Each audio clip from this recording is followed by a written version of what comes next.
Friends, આપણે છેલ્લે તમારો 19મો ગદ્ય મહાકવિ કાલિદાસ તે આપણે જોઈ રહ્યા હતા. હવે છેલ્લે આપણે વાત કરી હતી કે મહાકવિ કાલિદાસને જ્યારે વિદ્યોતમા એના મહેલમાં આવવા નથી દેતી ત્યારે એ કાલી માતાની ઉપાસના કરે છે અને વિદ્યા મેળવે છે.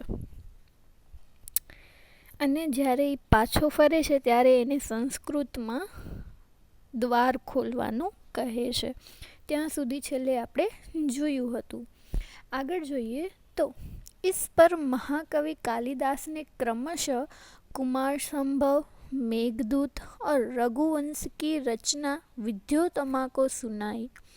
હવે આવી રીતે જ્યારે કાલિદાસ એને દરવાજો ખોલવાનું સંસ્કૃતમાં કહે છે ત્યારે એણે કુમાર સંભવ, મેઘદૂત અને રઘુવંશ આ બધી જ રચનાઓ विद्योतमा संभळावे છે. विद्योतमा को जब उनके पंडित होने का विश्वास हो गया तो उसने द्वार खोलकर महाकवि का स्वागत किया. જ્યારે એને વિશ્વાસ આવી જાય છે વિદ્યોતમાને કે હવે ખરેખર કાલિદાસ પંડિત બની ગયો છે, વિદ્વાન બની ગયો છે, ત્યારે એ પોતાના મહેલના દરવાજા ખોલે છે અને એને અંદર આવવા દે છે અને એનું સ્વાગત કરે છે. कालिदास को हर क्षेत्र का गहरा अनुभव था. હવે કાલી માતાના આશીર્વાદથી કાલિદાસ પાસે દરેક ક્ષેત્રનું ખૂબ જ ઊંડાણપૂર્વકનું જ્ઞાન એની પાસે હતું.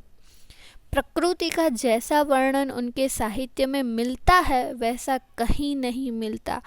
કાલિદાસે પોતાની રચનાઓમાં જે પ્રકારનું વર્ણન પ્રકૃતિનું કર્યું છે એવું પ્રકૃતિનું વર્ણન અન્ય કોઈ કવિઓ કરી શકતા નથી. उन्हें प्रकृति के बिना मनुष्य जीवन अधूरा दिखाई पड़ता है. कालिदास એવું માનતા કે પ્રકૃતિ વિના આપણું એટલે કે મનુષ્યનું જીવન અધૂરું છે એવું તેઓ માનતા હતા. કાલિદાસ કી ઉપમાએ વિશ્વ વિખ્યાત હૈ. એમની જે ઉપમાઓ છે એ આખા વિશ્વમાં જાણીતી છે, આખા વિશ્વને ખ્યાલ છે. ઉનકી કોઈ તુલના નહીં. બધા જ લોકો જાણે છે કે એમની તોડે એમની તુલનામાં અન્ય કોઈ કવિ આવી શકે નહીં. उसका कोई जोड़ नहीं. એમના જેવા કોઈ વ્યક્તિ આપણને મળી શકશે પણ નહીં. चरित्र चित्रण में भी महाकवि कालिदास की तुलना नहीं की जा सकती. માત્ર એટલું જ નહીં, એમણે જે પોતાના પુસ્તકોમાં જે ચરિત્ર ચિત્રણ કર્યું છે એવું પણ વર્ણન અન્ય કોઈ કવિ કરી શકતા નથી. ઉનકી કોઈ બરાબરી નહીં કર सकता. એમની તુલના એમની બરાબરીએ કોઈ આવી શકતું નથી. उसके पात्रों का व्यक्तित्व अपनापन लिए रहता है. મહાકવિ કાલિદાસ પોતાના ગ્રંથોની અંદર પાત્રોનું વર્ણન એટલી સરસ રીતે કરે છે કે એ જાણે આપણી નજર સમક્ષ હોય, એ પોતાના હોય, આપણા હોય એવું જ આપણને અનુભવ થાય છે. हर बात बड़ी ही स्वाभाविकता से उपस्थित होती है. कालिदास अपने काव्य तथा नाटक के द्वारा बार बार यही बताना चाहते हैं कि राजा प्रजा का शासक ही नहीं उसका रक्षक और पिता भी है. કાલિદાસ પોતાના જે કાવ્યો છે કે જેટલી પણ એમણે કવિતાઓ લખી છે, જેટલા પણ નાટકો લખ્યા છે એના દ્વારા આપણને એ જણાવવા માંગે છે કે રાજા છે એ માત્ર પ્રજાનો શાસક જ નથી પણ એનો રક્ષક પણ છે અને એનો પિતા પણ છે. उन दिनों समाज में नारी का क्या स्थान था इस बात का पता भी हमें कवि कालिदास की रचनाओं में मिलता है.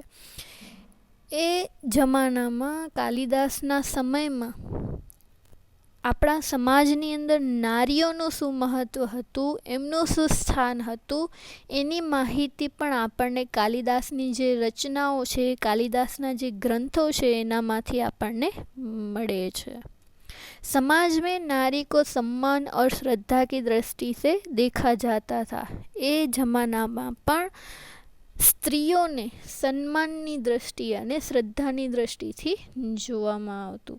और उसे नृत्य, संगीत, चित्रकला आदि की शिक्षा दी जाती थी અને એની સાથે સાથે સ્ત્રીઓને નૃત્યની, સંગીતની અને ચિત્રકલાની શિક્ષણ એનું જ્ઞાન પણ એમને આપવામાં આવતું હતું. महाकवि कालिदास के 7 प्रमुख ग्रंथ हैं. उनमें से पहला ग्रंथ है ऋतु संहार. હવે મહાકવિ કાલિદાસે સંસ્કૃતની અંદર 7 ગ્રંથોની રચના કરી છે. એમણે જે પુસ્તકો લખ્યા છે, આ આપણે કાલિદાસના જીવન વિશેની માહિતી જોઈ. હવે એમણે જે પુસ્તકો લખ્યા છે એ પુસ્તકો વિશેની માહિતી મેળવીએ.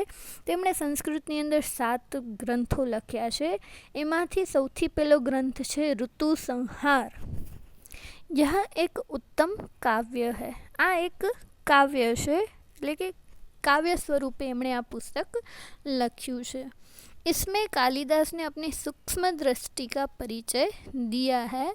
ऋतुओं का तथा प्रकृति का जितना सुंदर चित्रण काव्य में है, उतना कालिदास के अन्य ग्रंथों में नहीं है. હવે ઋતુ સંહાર, અલગ અલગ ઋતુઓ વિશે એમણે જેટલું વર્ણન કર્યું છે, પ્રકૃતિનું જે વર્ણન કર્યું છે, એ વર્ણન એમના બીજા કોઈ ગ્રંથોમાં જોવા મળતું નથી. એના પછી બીજો ગ્રંથ છે मालविकाग्नि मित्र.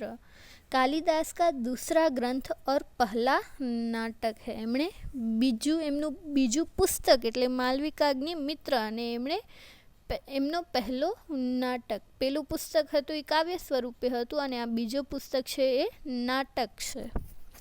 इसमें 5 अंक और विदिशा के राजा अग्निमित्र तथा विदर्भ की राजकुमारी मालविका की प्रेम कथा है. આ જે પુસ્તક છે નાટકના સ્વરૂપમાં લખ્યું છે, એની અંદર વિદિશાના રાજા જેનું નામ છે અગ્નિમિત્ર અને વિદર્ભની રાજકુમારી જેનું નામ છે માલવિકા, એ બંનેની પ્રેમ કથા આ પુસ્તકમાં એમણે લખી છે. એના પછી તીસરા ગ્રંથ એટલે કે ત્રીજો ગ્રંથ છે વિક્રમોર્વશિયમ, એટલે કે વિક્રમ અને ઉર્વશી. હવે विक्रमोर्वशीयम कालिदास का दूसरा नाटक है. पहलू नाटक હતો मालविकाग्नि मित्र, બીજું છે विक्रमोर्वशीयम. इसमें 5 अंक है. પહેલો જે નાટક હતો એની અંદર પણ 5 અલગ અલગ ભાગ હતા, આની અંદર પણ 5 अलग अलग भाग છે. तथा महाराज पुरुरवा और उर्वशी की प्रेम कथा का चित्रण किया गया है. આ નાટકની અંદર રાજા પુરુરવા અને ઉર્વશીની પ્રેમ કથાનું વર્ણન કરવામાં આવ્યું છે. એના પછી ચોથો ગ્રંથ છે कुमार संभव. कुमार संभव काव्य है और इसमें शिव पार्वती के विवाह से लेकर कुमार कार्तिकेय के जन्म और उसके द्वारा तारकासुर के वध तक की कथा का वर्णन है.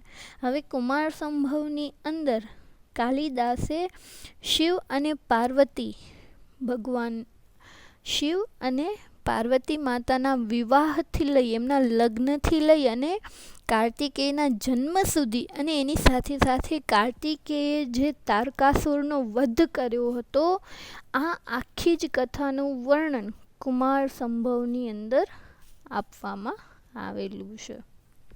એના પછી 5મો ग्रंथ है मेघदूत. मेघदूत कालिदास का 5वां ग्रंथ है. एमनो 5मो ग्रंथ है. यह भी एक खंड काव्य है और इसके शुरू में कालिदास ने बादल को दूत बनाकर कुबेर की नगरी अलकापुरी तक का मार्ग बताया है. आज मेघदूत है ए खंड काव्य है અને એની શરૂઆતમાં જ કાલિદાસે મેઘદૂત શું કામ કહે છે કે વાદળને દૂત બનાવીને મોકલે છે, સંદેશો મોકલનાર, સંદેશો લઈ જનાર, એને આપણે દૂત કહીએ છીએ. એટલે આ નાટકની અંદર એમણે વાદળાને દૂત બનાવીને કુબેરની જે નગરી છે અલકાપુરી, ત્યાં સુધીનો માર્ગ એને બતાડે છે. इसके उत्तरार्ध में यक्ष ने अपनी विरहिणी प्रिया को पहचानने के उपाय मेघ को बताए हैं और अपना संदेश दिया है। એટલે કે આ નાટકની અંદર યક્ષ જે હોય છે એ પોતાની પ્રિય જે હોય છે એનાથી છૂટો પડી ગયો હોય છે, એટલે એને કઈ રીતે ઓળખવું એના માટેના ઉપાય વાદળને બતાવે છે. અને જે યક્ષ હોય છે તે મેઘને એટલે કે વાદળને દૂત બનાવીને પોતાનો સંદેશ પોતાની પ્રેમિકા સુધી પહોંચાડે છે. इसके उत्तरार्ध में इस काव्य में वर्षा काल और विरह का वर्णन खूब निखरा है. એટલે કે આ ગ્રંથની અંદર મેઘદૂતની અંદર વર્ષા ઋતુનું વર્ણન અને વિરહ એટલે કે કોઈ પોતાનાથી દૂર હોવું એનું વર્ણન ખૂબ જ સારી રીતે કાલિદાસે કર્યું છે. इसमें भारत के भूगोल की भी अच्छी जानकारी दी गई है. આની સાથે સાથે મેઘદૂતની અંદર ભારતનું જે ભૂગોળ છે એની જાણકારી પણ કાલિદાસે આપણને આપી છે. એના પછીનો ગ્રંથ છે રઘુવંશ. रघुवंश एक महाकाव्य है. कवि कालिदास ने रघुवंश की कथा कहने से पहले ही कह दिया है, कहाँ तो सूर्य से उत्पन्न हुआ यह वंश, कहाँ मोटी बुद्धि वाला. એટલે આ જે રઘુવંશ છે એની અંદર રામના વંશનો પરિચય આપવામાં આવેલો છે. मैं तिनकों से बनी छोटी सी नाव लेकर अपार समुद्र को पार करने की बात सोच रहा हूँ. सूर्यवंश के दिलीप से लेकर कुश और उनके अनेक उत्तराधिकारियों तक की कथा रघुवंश में है. આ રઘુવંશની અંદર સૂર્યવંશના રાજકુમાર દિલીપથી લઈ અને રામના પુત્ર કુશ સુધીના અનેક ઉત્તરાધિકારીઓ એટલે કે દરેક રાજાની કથા આ રઘુવંશની અંદર આપવામાં આવેલી છે. એના પછી महाकवि कालिदास का 7वां और सर्वोत्कृष्ट ग्रंथ है અભિજ્ઞાન શાકુંતલમ. સૌથી સર્વશ્રેષ્ઠ ગ્રંથ અને 7મો ગ્રંથ એટલે અભિજ્ઞાન શાકુંતલમ. यह उनका तीसरा नाटक है. આ એમનો ત્રીજો નાટક છે. પહેલો હતો માલવિકાગ્નિમિત્ર, બીજો હતો વિક્રમોર્વશિયમ અને ત્રીજો અભિજ્ઞાન શાકુંતલમ. और इसमें 7 अंक है. આગળના બે નાટક હતા એની અંદર 5-5 ભાગમાં વહેંચાયેલો હતો અને આ જે છે અભિજ્ઞાન શાકુંતલમ એ 7 ભાગની અંદર વહેંચાયેલો છે.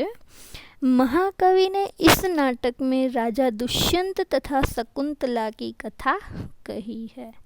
આ નાટકની અંદર કાલિદાસે દુષ્યંત અને શકુંતલાની કથા વર્ણવી છે. આપણે બધા જ જાણીએ છીએ રાજા દુષ્યંત અને શકુંતલાની વાત.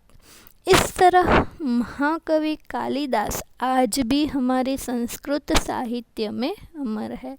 આવી રીતે મહાકવિ કાલિદાસ આજે પણ સંસ્કૃત સાહિત્યની અંદર અમર છે.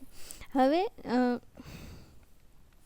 અભિજ્ઞાન શાકુંતલમ છે એ નાટક એમનો એટલો સુપ્રસિદ્ધ છે. એની અંદર રાજા દુષ્યંત અને શકુંતલાનો પ્રેમ નાટક સ્વરૂપે એમણે दर्शाव्यो છે.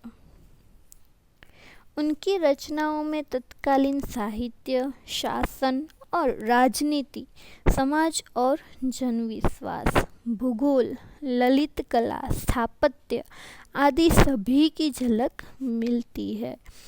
એમના સાહિત્યમાં એટલે કે કાલિદાસે જે કંઈ પણ લખ્યું છે એમના સાહિત્યમાં એમની રચનાઓમાં આપણને ઇતિહાસ, સાહિત્ય, શાસન, રાજનીતિ અને સમાજ, ભૂગોળ, સ્થાપત્ય બધી જ માહિતી આપણને એમની રચનાઓમાંથી પ્રાપ્ત થાય છે. અને મહાકવિ કાલિદાસે વિક્રમાદિત્યના 9 રત્નો જે હતા એમાંથી એક રત્ન એટલે કાલિદાસ. આમ તમારા 19મા ગદ્યની અંદર મહાકવિ કાલિદાસના જીવન વિશે, એમના જન્મ વિશે, એમની કૃતિઓ એટલે કે જે ગ્રંથો છે એના વિશેની માહિતી આ પાઠમાં આપવામાં આવેલી છે.